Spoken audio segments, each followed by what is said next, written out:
People who see alcohol as a pleasure do one little thing differently from people who see alcohol as a problem.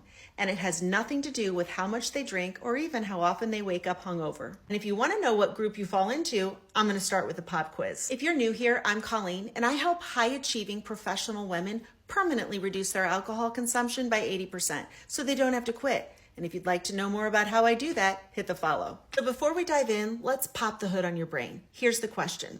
When you think about consuming alcohol, what words do you hear in your brain?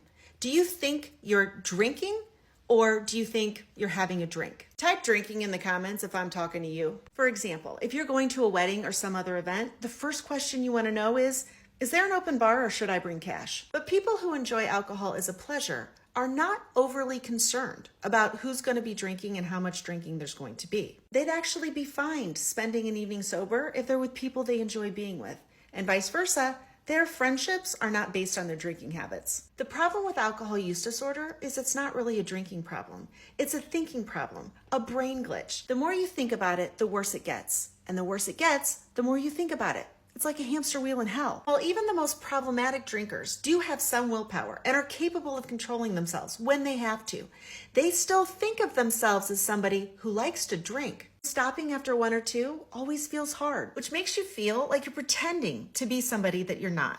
And that feels bad. And that causes shame, and that causes stress, and that eventually leads to overdrinking. The good news is this is not a you problem. Alcohol use disorder is a skill deficit. You don't have to quit drinking. You have to learn how to think differently about yourself, about alcohol, and about your ability to change.